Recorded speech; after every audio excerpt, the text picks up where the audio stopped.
All right, let's get started. Good morning. Good morning. They've asked me to introduce myself, and I hate doing that. My name is Greg Shaffer, 31 years of law enforcement, 20 of those years with the FBI, a little over 6 of those years with the FBI's hostage rescue team. I've been all over the world, all over the globe, Yemen, Saudi Arabia, Iraq, Afghanistan, Somalia, all over the world looking for evil people. In 31 years of law enforcement, I've learned one thing, and that's that evil exists. I have my own security firm now called Shaffer Security Group, and we do a lot of security consulting, special event security management. I just finished a book called Stay Safe, Security Secrets for Today's Dangerous World. On sale in the cafeteria today, $15. I'm the host of Investigation Discovery Channel's program called Body Cam, Behind the Badge. You may have seen that. And I'm here today at the request of both Don and Sharon. It's an honor for me to be here speaking to you all, criminal justice majors, future police officers. And I love teaching police. I've done it all over the world. As a former member of the hostage rescue team, we did a lot of international training international SWAT teams, police officers, counterterrorism teams, that sort of thing. So I really enjoyed being in front of those that were in my world for 31 years. What I want to talk to you about today is survival mindset. What do I mean by survival mindset? Here's an example. Pulse nightclub shooting. Omar Mateen walks into the Pulse nightclub about 2 in the morning. Starts lighting the place up. Kills 52, 51. During that shooting, 9 people ran into a bathroom. 9. They hid in the corner, and when Mr. Omar Mateen walked into the bathroom, he did this. Boom, boom, boom, boom, boom, boom, boom, boom, boom. That's 9 at about that speed. 9 people sat in that bathroom and waited for their turn to die. That's not survival mindset. Because if 1, 2, 3, 4, 5, 6, 7, 8, and me are in that bathroom, and we know there's killing going on in that room outside of us. We hear the gunfire, the screams and moans of the dying. We know death is happening out there. And if that individual with that weapon walks in that bathroom, he's here to kill us as well. Well, when 8 of us plus me are in that bathroom, we're gonna have a plan. I'm gonna say, when he walks in, you grab the weapon, you gouge his eyes out, you rip his throat off, you rip his scrotum off, you grab his legs, we're gonna rip him off limb by limb. That's survival mindset. And not every cop has it, and not every citizen has it. Not every cop has it, as evidenced by the Parkland shooting. We all know the cowardice act of that police officer. There's gunfire in the school, 2nd floor, and you've seen the videos, and he stands outside. He took an oath to protect and serve. He failed that oath. His job, as difficult as it is, was to run to the gunfire and stop the killing. He did not have that survival mindset, that warrior mentality. And whether you're a cop in blue or whether you're a civilian, you need to develop that attitude. Because again, as I said, in 31 years of law enforcement, I've learned one thing. Evil exists in this world.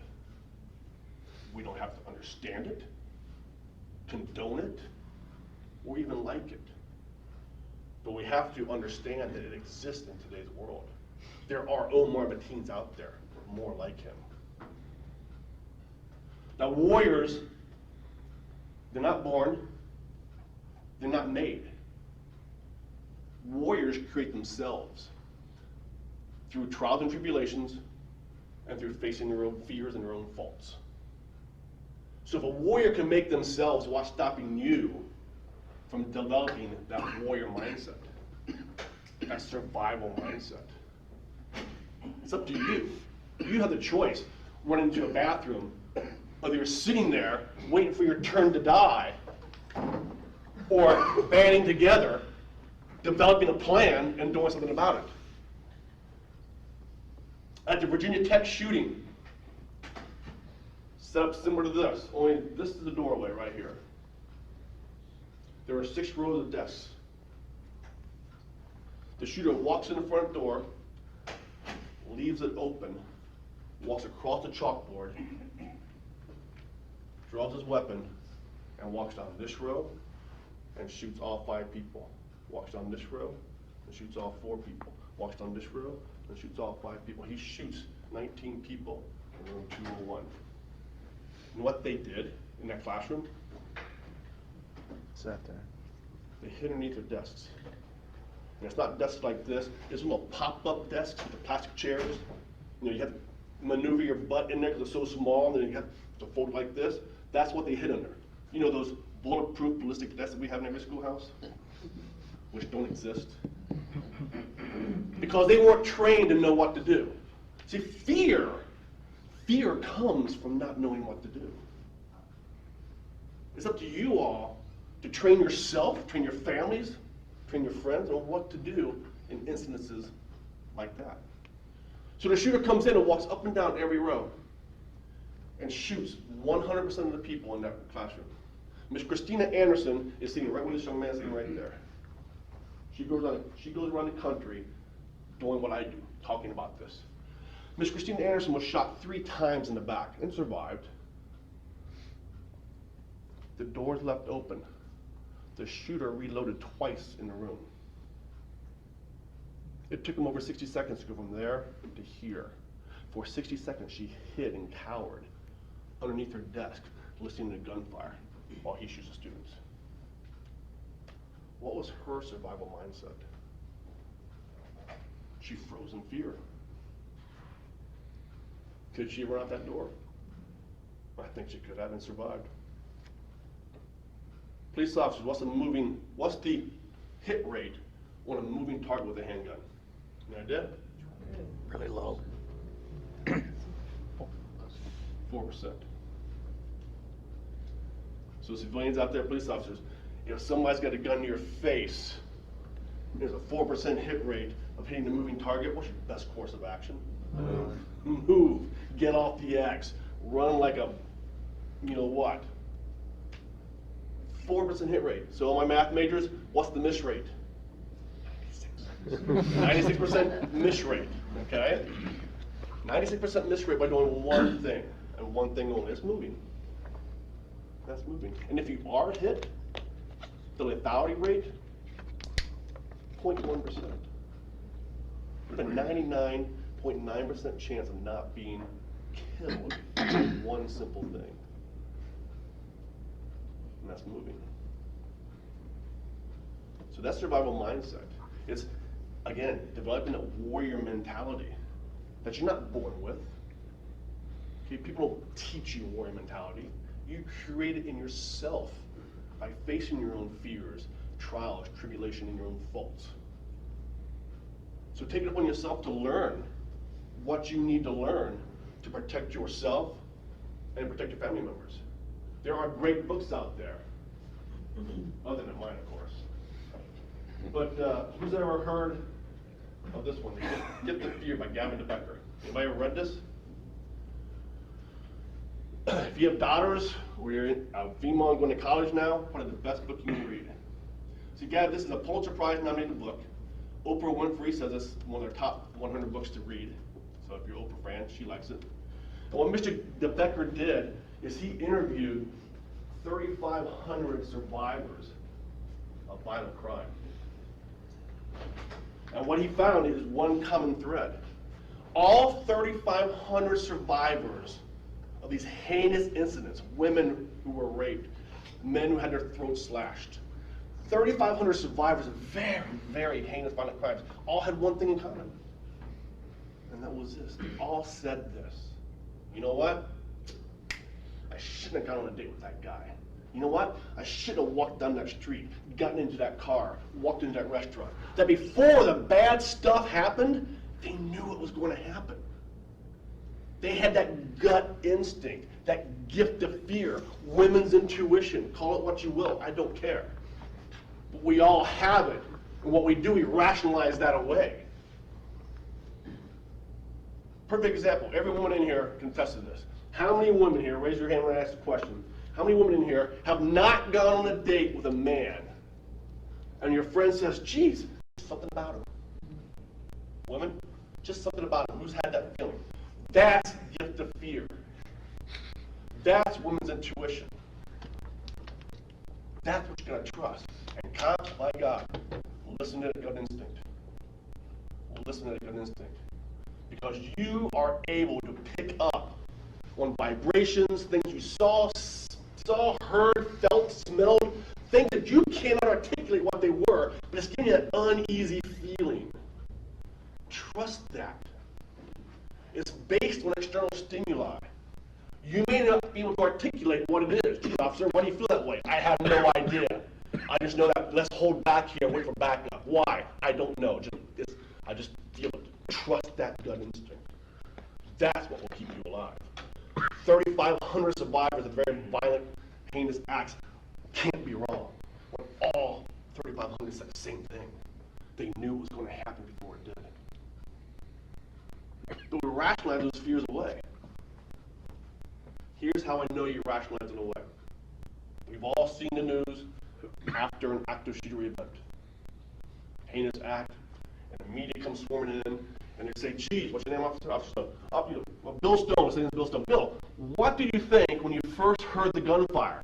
And Officer Stone says, I thought it was fireworks. We rationalize fears away. Geez, Officer Stone, when was the last time fireworks went off in your business? Never. And the probability of today, in today's world, what's a greater probability, fireworks or gunfire? Gunfire. But we still think fireworks. Why? Because gunfire is scary. It can't be gunfire. It can be anything else but that. We rationalize our fears away. We've all walked in the woods or been hunting, and we spook the deer. The deer stops, looks at us, and what's he do? Does he stand there and go, let me see how this works out for the next 20 minutes? No! What's the deer do? He bolts! Because the gift of fear is fight. He's not going to stick around and see how things work out. Don't rationalize those fears away. You know, saying it's not going to happen to me, people, that's not a security plan. And I do a lot of public speaking, I do a lot of training for corporations, and you'd be surprised that top 20 companies in the world, and I spoke to several of the top 20 companies in the world, they have zero plans for an active shooter. None. Zero. Because they think it's not going to happen to me. And when I tell them the lawsuits are there about the face, and something did happen, they change their mind real quickly. But trust that gut instinct. It's not going to lie to you. This is a great book. I have 3 daughters. Before they went to college, I gave them a hard copy and a highlighter. I said, read it. It can really save your family, friends' lives. But this one, Violence is the Answer by Tim Larkin. Fairly new read. You might read this one. When violence is the answer, here's what Tim says. Violence is seldom the answer. And I totally agree with that. Walk away from violence every chance you get. Walk away from it every chance you get. Because nobody wins in a fight. Everybody loses. Violence is seldom the answer. But when it is, it's the only answer. Violence is seldom the answer. But when it is the only answer. See, violence is just a tool. We equate violence with evil, bad people because they just generally use a lot of violence. Here's a scenario. Young mother, husband's away on a business trip. She's at the kitchen counter chopping up her vegetables. Her 2-year-old daughter's upstairs asleep. She feels a breeze in the back of her neck. About the time she turns around, it's a guy with a knife to her throat. He whispers in her ear, you make a sound, I'm going to kill you. He puts the knife down, proceeds to rip off her blouse. She gets scared and angry. She reaches across and scratches his face, digs her nails into his face. He gets angry. He's mad now. Picks up the knife and jams it into her throat and kills her. Horrific violence. Horrific violence. Same situation. Young mother sitting at the counter cutting vegetables for her salad. Feels a breeze against her back of her neck. Had that gift of fear. Just as she turns around, the guy grabs her, puts a knife to her throat and says, "If you make a sound, I'm gonna kill you." Puts the knife down, starts to rip off her blouse. She reaches down, grabs a knife, and stabs him in the throat and kills him. Same violence. Two people, or a person in each scenario, die from a knife to a throat. But one's good violence, one is bad violence. It looks the same. The violence is still horrific. You still have a knife penetrating out of the person's throat, severing the carotid, and a pool of blood on the floor. Heinous, violent, ugly act. But one of those acts of violence was good, one of those acts of violence was horrific and bad. Don't look at violence as something you cannot do. Because when violence is the answer, it is the only answer. And if your life is at risk because you're hiding in a bathroom in the Pulse nightclub, the only way to get out of that is to use violence. The only way to get out of that is to use violence. Because there, violence was the answer. The only answer. You're not going to talk your way out of it. You're not going to convince him to let you go. Begging for mercy doesn't help. In an active shooter event in America, the average distance of an active shooter killing his victim, less than 5 feet. Why? Because they hide. They hide, they freeze in fear, they hide in their desk, and you're just an easy target for the Omar teams of the world. Average hit rate on a moving target is what? 4%. What's the average hit rate nationwide for police officers in a gunfight? John, we're at 18%? Maybe a little higher now? I don't remember, sir. Last I heard was 18%. All right, math majors, if I had an 18% hit rate, what's my miss rate? 82. 82% miss rate in gunfights. And 50% of all gunfights occur how close? Within a few feet. 5 to 7 feet, another 25% within like 9 feet. So 75% of your gunfights are this far, and you're hitting 18%. That's what stress does to you. So now we get into training. It's not Don Fear's responsibility to train you. It's not your sergeant's responsibility, it's not your lieutenant's responsibility, it's not your chief's responsibility. I'm talking to police officers now, and even civilians. If you carry concealed, it is your responsibility for training. Yours and yours alone. Take the extra money, buy some ammunition, get to the range at least once a month. If you're not shooting 500 rounds a quarter, 2,000 rounds a year, shame on you. Shame on you. Because this thing will keep you alive. And in today's environment, you're targets. And if you don't think that, please, for the love of God and for the love of your family, find another job. If you really don't believe that you're a target, you're in the wrong profession at the wrong time. And if you think that shooting 50 rounds a year for one day qualifications are enough to make you proficient and keep you alive, you are sadly mistaken. It happens like this, in the blink of an eye. And the stress is real. Train yourself, educate yourself. When violence is the answer, the gift of fear. How about this one here? Well, in combat. Am I ready for this one? Talks about the psychological and physiological responses to gunfights. How Tier 1 operators, Navy SEALs, Delta Force, HRT, how they piss their pants because they're so nervous beforehand. I'm not just scared. It's an involuntary reaction. They only need their eyesight and their fine motor skills to pull that trigger. All their other muscles are not really required at that time. So their bowel muscles and their bladder muscles relax. And sometimes they defecate themselves and they piss themselves. Not from fear, but it's an involuntary physiological response to stress. My first gunfight afterwards, I'm shaking like crazy. This is after the gunfight. What is that? What is it? Adrenaline leaving the body. Know what your body's going to do in high stress situations, civilians and police officers. This is a great, great, great read. He wrote On Killing and On Combat, both Pulitzer Prize nominated books. I mean, you can see all the notes I have on this one. This is the Bible for every cop. On Combat by Grossman, Lieutenant Colonel Dave Grossman.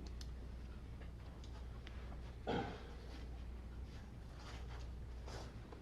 right. I've been speaking for about 25 minutes. I was told I had 20, 30 minutes. So, bottom line is this. Trust that good instinct. Trust your gift of fear. Don't rationalize your fears away. Become a warrior. It's up to you to have that warrior mentality. Saying it's not going to happen to me is a bad plan. And I would venture to guess that most everybody in this room has never had a violent encounter. And that's awesome. And that's great.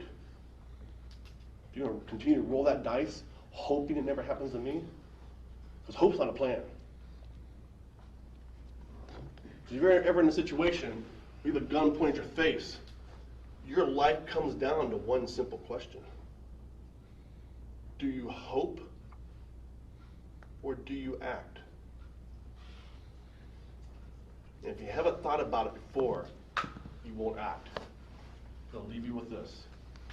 The body can't go where the mind has never been. If you don't role play this in your mind, when you're under stress, you will not know what to do. You will hide under the desk when gunfire erupts, and you'll be one of those victims where you are shot and killed at less than 5 feet because you froze in fear. A body can't go where the mind has never been. It's why they show you in your classes all these horrific videos of police officers being shot, of violent encounters. If you don't think about it, under stress, you're not going to go there. You're going to freeze in fear. It was great being here. I'll answer any questions you have. I don't know how long the class is, probably an hour, I think. But you got questions? You got comments? Anything? Oh, come on. Come on, guys. Don't leave me hanging here. Are you going to be at, when you're selling the books at lunch, are you going to be in there too? Yes, I'll be in there too. Yeah. Yes, ma'am. So you said a little bit in your lecture about how you reacted to your first experience in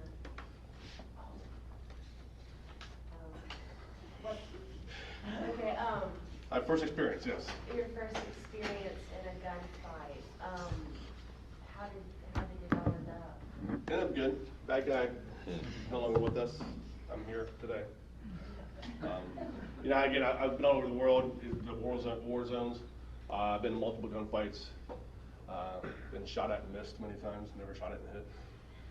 So it's always a good thing. A good question. But yeah, I mean, you can't describe the stress. You can't. I mean, you can talk about them blue in the face. Until you're there, you'll never understand it, ever. And you'll experience it. You'll have that tunnel vision, and afterwards you go, holy crap. Didn't see a thing, didn't hear a thing. All I saw was a big barrel of that gun staring me in the face. Any other questions? Come on, people. Come on, I know you got some. Nobody's ever read Gift of Fear. Nobody's ever read When Violence is the Answer. Nobody's ever read, what's the third one? On Combat. I know nobody's ever read Stay Safe because it doesn't come out to bookstores until May 1st. So you'll be one of the first people to have the opportunity to buy my book. Oh, how nice is that? Okay, I've got a question. Yes, ma'am. What would be a good gun to get, just to have, to use for me? Everyday carry or nightstand? I would say everyday carry, Yeah, like just to tote around my I car. don't know, what kind of lipstick do you like? I mean, it's that personable. What weapon you carry is really dependent on what you feel comfortable with. Don't go to a gun store and say, it felt good in my hand. Don't do that. Every gun feels good in your hands. They're designed that way. Make sure you're able to function it. Can you reach the magazine release with your thumb? Is a revolver better for you than a semi-automatic? Are you going to carry it on your person so it needs to be concealable? Do you need a single stack or a double stack? Keeping a weapon in your purse is virtually useless. All right? Because for you to grab the weapon out of your purse, you have to see things evolve. Wow, that's a really bad situation. I better get my gun ready. If you can see that, don't grab your gun. Get the hell out of there. Seriously. If you have time to grab it out of your purse, chances are you got time to just get out of there. Because if I grab you from behind, you're not getting a gun out of your purse. You're not. So if you're going to, ladies, if you're going to carry a weapon, you carry it right there. Carry it small on your back. You don't carry in your purse. It's virtually useless. Now, you come across, your door's kicked into your house, your kids are in danger. Yeah, you can get the gun out of the purse and go to the gunfight. But for an attack on yourself, carrying your purse is virtually useless. You're not going to have time to get it. You know, back to your thing about rationalizing, I watch a lot of forensic files, and I did. Did you see my show? No, sorry, I'm sure I'll catch it. Thought you were one of the two. Thing like most people, if they hear a noise in the night, they'll rationalize it. They'll always, the criminal said, here they were interviewing, just said like, just wait a minute after you make a really big noise breaking into somebody's house, because they'll rationalize it. It was not anything bad, and then you can go ahead and, so do you recommend just getting up the first time you hear anything, you know? Again, situationally dependent.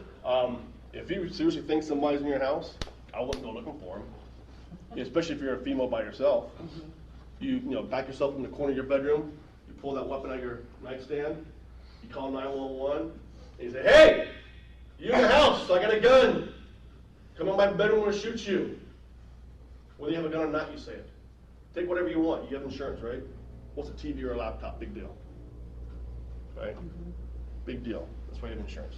But he walks in that room, you light him up. But you call 911 on what the situation is and let the cops clear the house for you. I mean, clearing a house is a very difficult skill set. But I mean, you can be trained to do it. But if you really think somebody's in your house, I wouldn't go looking for them. Let them take what they want. And chances are, when you yell at them, you'll hear the door slamming behind them. Because that's the last thing they want. I mean, you have criminals coming and talk to you in your classes, right? They'll tell you they don't want the noise. They don't want the lights. So, if you have a house, then do your own physical assessment of your house. Make sure your shrubs are not able to hide an intruder next to your front door or your windows. Get some motion lighting. Get a doorbell camera. I have a chapter in my book, Home Security. If you don't have a dog, put a dog bowl out by the back doorstep anyway. Let them think you have a dog. Right? Because they're going to go to the easiest target. Make your home not the easiest target on the block, and you'll be good. And you can walk around your neighborhood at nighttime and you can say, I'd rob that house, and I would rob that house. This one I would not. Because that good lighting, shrubs are trimmed, front door's wide open, where you can't hide left or right. So make your life and make your home the hard target. They did a study out of Johns Hopkins University. They took videos of 100 people walking on the street. 50 of those people had been victims of violent crime, and 50 have not been. And you can look this up. It's a 2014, it's fairly new, 2014 study. And there was no audio. They just videotaped these 100 people walking down a street by themselves. Then they went to the prison and showed violent offenders these 100 videos. And with an 86% accuracy, they were able to determine which ones had been a victim of violent crime, which one had not, based on their gait, G-A-I-T. So those walking like this, they get victimized. So ladies, chest out, shoulders back, chin up, walk like you own the world. The street's mine. Because if he sees you walking like this, he'll wait 5 more minutes for the person walking down, with a cell phone in their face, or slumped over his shoulders, chin down, looking like a victim. So gait makes a big difference on your victimization probability. So own that street, ladies. Own it. If you feel that gift of fear, always address your threat. Hey, how you doing? Good to see you again. Great trick for ladies. Great trick. Y'all know about the OODA loop process? Y'all heard about the OODA loop? Observe, orient, decide, act. It's a decision-making process we all go through. don't have time to get into it. You want to interrupt that decision-making process. So if you come around the corner and there's a guy, let's say there's a guy in a hoodie, because that's always scary. Guy in a hoodie, and the fear starts percolating. You feel that something's not right here. Don't put your head down and walk around him. You look him right in the eye. Hey, how you doing? Good to see you again. Because what's that doing is this. One, you're not breaking eye contact. Because the minute you do this, you're the one. The minute you break eye contact, you're the victim. You look him right in the eye. Hey, how you doing? Good to see you again. You raise your right hand so he breaks his eye contact with you and looks at your hand. Also makes you look bigger. How you doing today? You ask him a question. As a human being, we have physiological need to answer questions. Good to see you again. Now his mind's racing. Does she know me? Who the heck is she? How does she know me? So his OODA loop process, his observe, orient, decide, act process is so interrupted. By the time he processes all that, you're 10 feet past him. 10 feet past him, because he's processing this whole decision-making process. I explain that in depth in my book, and cops probably already heard about the OODA loop process. But it's a great trick. If you get that gift of fear, don't hunker down and look away. If that guy's giving you that heebie-jeebie feeling, how you doing? Good to see you again. Get a little smile on your face. Let his mind go, holy crap, who is this person? And she just asked me a question. He'll probably go, I'm good. That's probably going to be his response. Another trick too, true story, one of my clients, female physician, jogging around White Rock Lake in downtown Dallas. Thought she was she knew she was being followed. A guy came out of the wood line and started following her. What does she do? She goes to the nearest grassy area, she gets down on all fours, starts eating grass and barking like a dog. Everybody laughs. Everybody laughs. It worked. Yeah, I bet it worked. I bet it worked. Yeah, I bet so. What did she do? She upset his OODA loop process. All right? And one thing cops all know, even bad people don't deal with crazy. 31 years of law enforcement, bad guys don't deal with crazy. So if you get in all fours, start eating grass and barking like a dog, she says to this day it saved her life. I have no doubt that it did. Because he stopped, looked at her, shook his head, went back into the wood line, looking for what? His next victim. A lot of tricks out there to learn as well. If you're being held at gunpoint, at knife point, somebody's on top of you getting ready to do horrible, heinous things to you, violence is seldom the answer. What? That's your ringtone?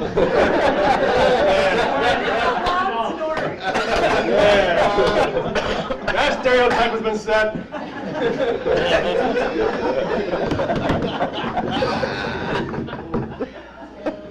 I've known that for many years.